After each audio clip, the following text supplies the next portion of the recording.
Hi, I'm Becky Schoenfeld, W1BXY. I'm standing in front of W1AW, the flagship operating station at the American Radio Relay League in Newington, Connecticut.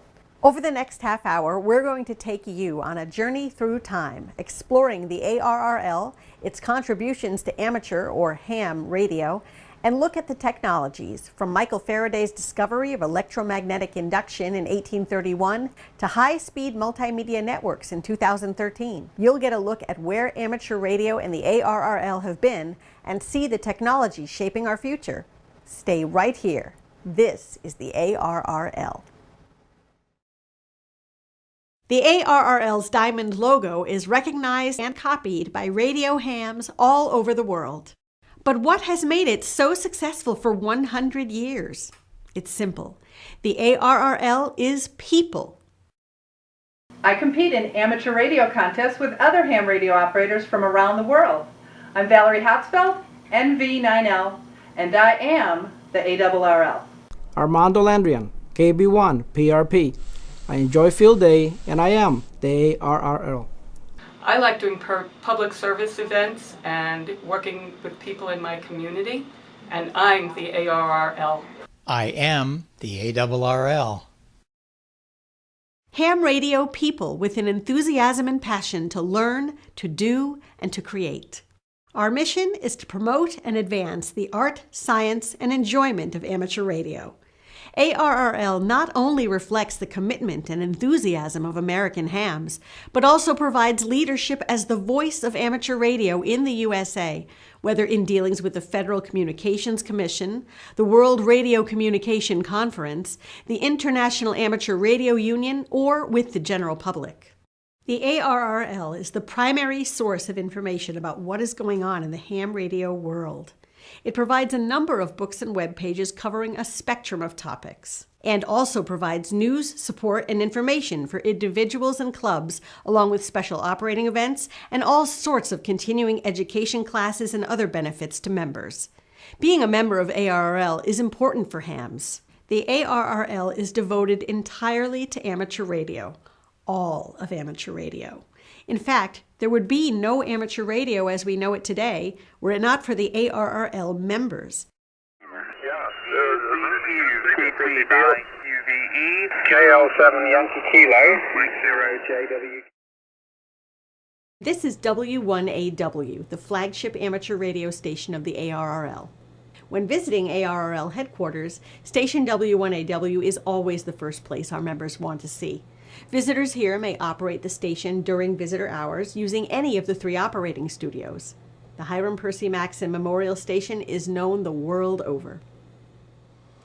ARRL is America's National Association for Radio Amateurs, and there are over 700,000 people around the country who enjoy using and experimenting with wireless amateur communications. They do it for fun. No one pays them. That's why they're called amateurs, like amateur sports athletes. The ARRL is the largest and most influential amateur radio organization in the world.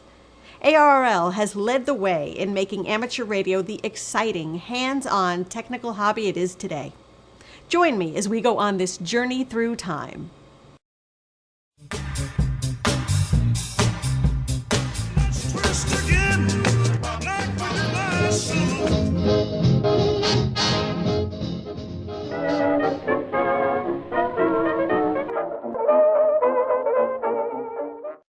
Experiments to communicate by radio started toward the end of the 1800s. No one person invented radio or radio waves. The universe has been bouncing around electromagnetic waves since time itself began. Much like notes played on a piano, these electromagnetic waves span many frequencies. Microwaves,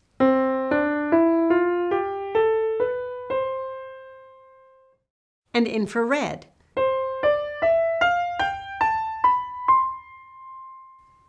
Visible light and X-rays. But way down here at the bottom end,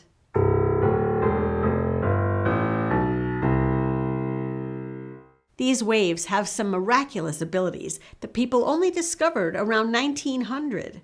and ARRL members have been in the forefront of finding new and amazing uses ever since. Not only what we usually think of as a radio, but also today's smartphones, televisions, satellites, Wi-Fi, and all the things in today's wireless world. They're all radios, sending and receiving those low radio frequencies with nothing between them but air. However, in those early years, people believed only the lowest frequencies were of any real use. And while there were people like Marconi who worked on commercial opportunities, more and more amateurs got interested as well. But there was a major problem with range. To get any real distance, radio signals in these low frequencies needed a lot of power and huge antennas. Otherwise, to get a message to a distant place, you would need to relay it through several intermediate stations. And by 1914, a relay system is exactly what two ambitious hams created. Hiram Maxim and Clarence Tuska began the American Radio Relay League, ARRL. At this time, telephones were rare and telegrams were expensive and required a trip to the telegraph office. But some towns had amateur radio enthusiasts more than willing to demonstrate their hobby by sending personal messages called radiograms for free to other amateurs for delivery. And by 1917, ARRL's relay system reached all the way across the country. A large part of the ARRL's success comes from our responsiveness to our members. We empower each member to openly share ideas and new developments, adopting what works best in a free exchange of ideas and new technology. It's been this philosophy which has kept us strong for over a century, while other groups have come and gone. And to meet the amateurs' need to freely share their ideas, news, and how-tos, Tuska began publishing the magazine QST in 1915. QST is the monthly membership journal of ARRL. Each issue, print and digital, is your source for equipment reviews, technical tips, projects, and news. In addition to receiving QST by mail each month, ARRL members now have access to the digital edition of QST. QST provided a broad source of information, but everyone, commercial users and amateurs alike, were still using just a narrow part of the lowest radio frequencies, and bad behaviors began to creep in. Stronger stations jammed weak ones until no one could get a message through. But Hiram Maxim had a remedy for that. ARRL members were held to high standards of operating practices, and they still are. In fact, amateur radio is one of the few radio services that the FCC depends upon pretty much to regulate itself. Through the ARRL, hams have developed a tradition of on-the-air courtesy. Bad behavior is shunned, and anonymity is not tolerated. Amateurs are assigned call signs, such as W1AW, by the federal government, and are proud to identify themselves. There are lots of David Sumners in the world, but there is only one K1ZZ. But the biggest threat to amateur radio came from World War I. In 1918, Josephus Daniels, Secretary of the Navy, ordered the total shutdown of all radio use as the Navy was taking over. While approximately 4,000 hams enlisted to help communications work, the Navy had total control of all wireless technology. This was supposed to be only for the duration of the war, but in April 1919, the year after the war ended, Daniels refused to release the Navy's total monopoly over radio use. So the fight was on. This was the first of many great challenges faced by the ARRL. Maxim and Tuska responded with the Blue Card Appeal, which was essentially a public relations campaign using their own money to send out a mass mailing to every ham radio operator in the country, getting them to write Congress with their objection. Daniels countered with a new bill in the Senate, permanently giving the Navy all control. Maxim struck back in the Congress with the introduction of a House Joint Resolution. Daniels came back again, declaring that people would be allowed to receive radio signals, but only the Navy can send anything. But Maxim and the hams finally won out as Congress forced the Navy to give up their radio monopoly, and the hams went back on the air. In fact, both commercial and amateur radio use exploded. Amateurs soon discovered the real magic of radio waves. Using higher frequencies, the so-called short waves, their radio signals now could cross continents. And in 1923, John Reinertz and Fred Schnell made direct two-way contact from Connecticut with Leon Deloy in France. The age of wireless intercontinental communication was started by amateurs. As hams learned how to skip radio signals around the world and international radio communication grew, the International Amateur Radio Union was formed in Paris. ARRL helped hams share these discoveries and tricks by publishing the very first ARRL handbook in 1926. Since then, this annual publication has grown with the technology, being constantly updated to be acclaimed as the most comprehensive RF engineering reference in the world. The 1920s were an exciting time. Radio was the rage, and the ARRL held its first radio contests. The 1930s began even better. The early 1930s saw ARRL encouraging hams with lots of operating activities. There was the first ARRL sweepstakes. The first ARRL field day was held in 1933. Hams were involved in many notable rescue operations and emergency work. The Amateur Radio Emergency Service, ARES, was formed. The Yagi-type directional antenna was developed, and Armstrong defined the new type signals we call FM. And in 1937, ARRL created the DXCC Award for hams, contacting 100 or more countries, our most popular award. In 1938, the ARRL built W1AW, our flagship radio station. At the end of the 30s, there were about 42,000 hams in the U.S., and the hobby was growing fast. But storm clouds gathered as World War II began. All international transmissions were banned in 1940. A shortage of radio tubes for military radios resulted in the government asking ARRL to help collect them from hams as donations. Over 25,000 amateur radio operators volunteered for military service. They helped develop radar systems, proximity fuses, code analysis, and served as communications specialists. Unlike World War I, at the end of the war years, hams were back on the air and even had new, very high frequencies to use. In the 1950s, thousands of people got the new amateur radio novice license. But the world changed in 1957. Today, a new moon is in the sky, a 23-inch metal sphere placed in orbit by a Russian rocket.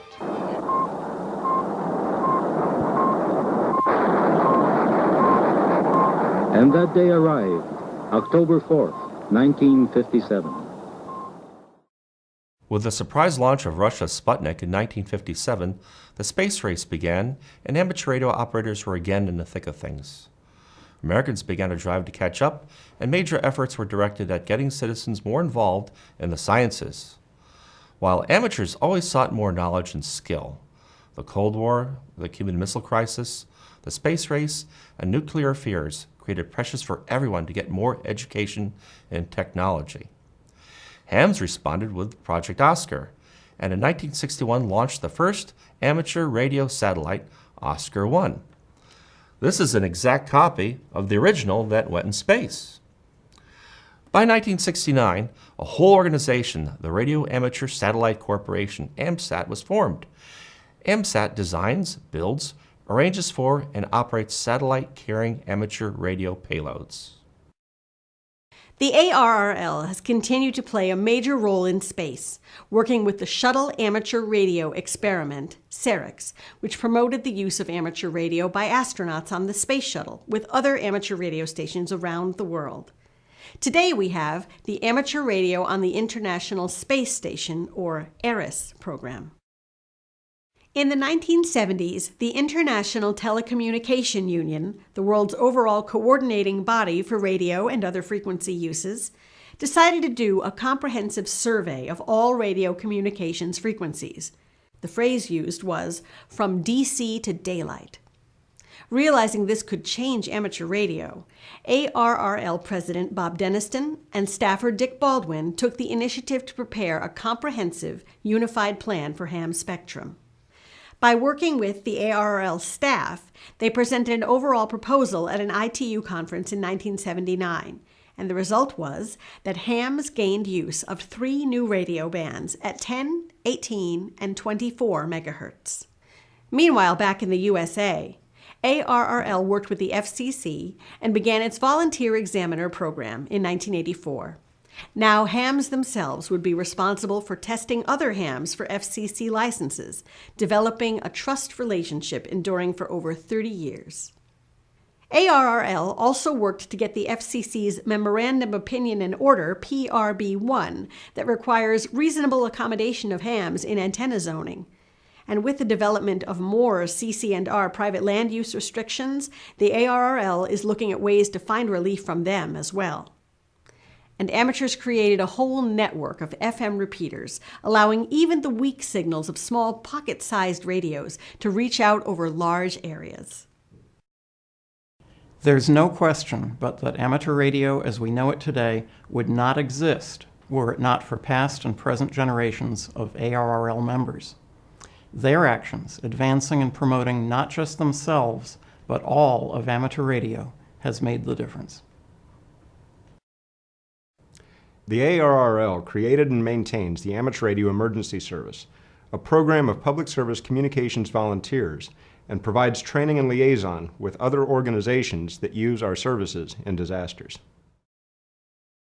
The ARRL hosts many contests throughout the year for polishing our operating skills and just having fun with radio. The ARRL hosts operating and special events, including Field Day and the simulated emergency tests.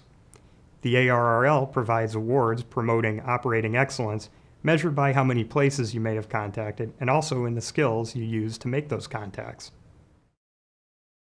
For decades, the ARRL has been the organization hams can go to asking for the latest technical information and help. When there's a question about the FCC regulations or other legal matter involving amateur radio, ARRL is the place to get the correct information. We may not always like the answers, but they will be correct. ARRL members lead the way in promoting and advancing the art, science, and enjoyment of amateur radio. This became even more evident with the computer explosion of the 1990s.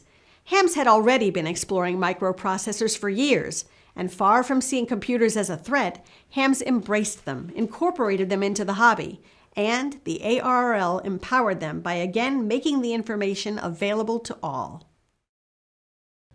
When I read articles in QST or in the ARRL's books, I can understand them. There are articles and books from antenna building to weather spotting. The writing is hams helping other hams, and I think, hey, I can do that. With ARRL's publications, references, and introductions, radio amateurs are empowered and exploring microwaves, satellite communications, Wi-Fi options, and mesh networks, building stations for themselves from huge contest facilities to the smallest backpack radios, even to putting them into tuna fish cans. Today's hams are already working on the systems for tomorrow, such as software-defined radios, or SDRs, where the radio is a computer. Want a new radio? You'll just be able to download it. Advancing the art, science, and enjoyment of amateur radio for all hams involves education. And no amateur organization does more in education than the ARRL. Not only do we publish books and materials on ham radio topics, ARRL and the ARRL Foundation provide scholarships, professional development training, support, and even radio equipment to schools. We even provide telecommunications training to leaders and rising stars from developing countries and teach them about amateur radio. We train engineers and others in finding and correcting interference problems. And we go to maker fairs to show amateur radio options to up-and-coming inventors. But there are challenges, too. In 1996, some of the frequencies used by hams were threatened to be taken over by Little LEOs, low Earth orbiting satellites for commercial use. Then, in 2004, came another commercial scheme called Broadband over Power Lines, or BPL, which would flood the spectrum with interference.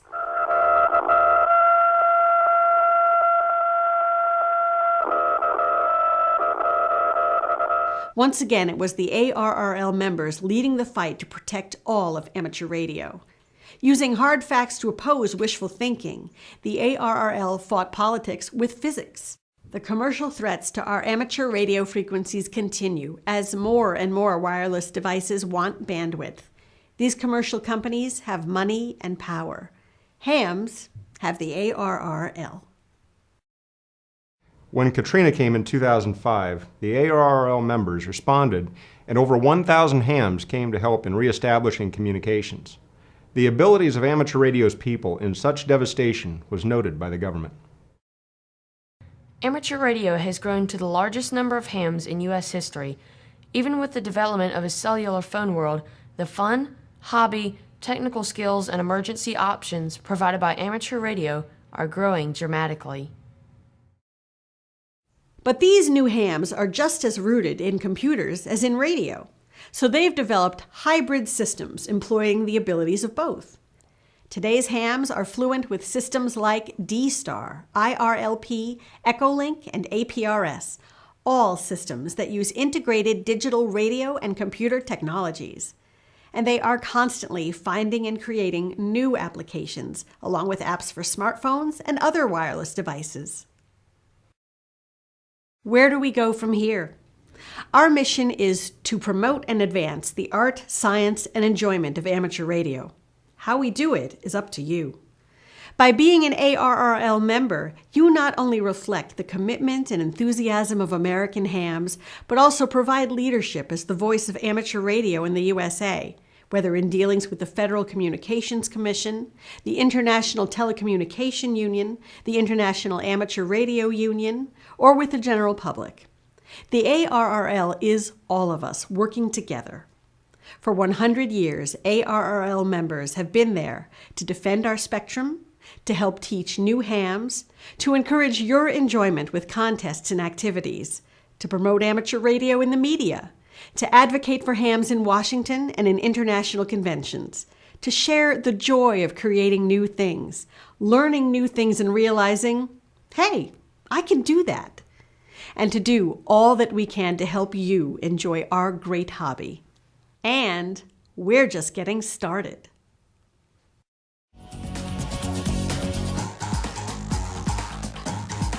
I am the ARRL. I am the ARRL. I am the ARRL. I am the ARRL. I am the ARRL. I am the ARRL. I am the ARRL.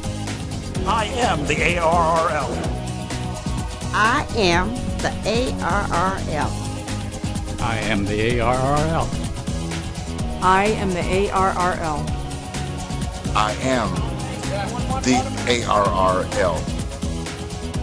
I am the ARRL. I am the ARRL. Y yo soy la ARRL. I am the ARRL.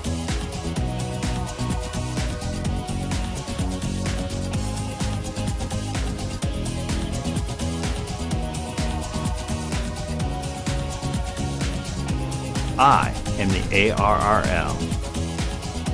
I am the ARRL.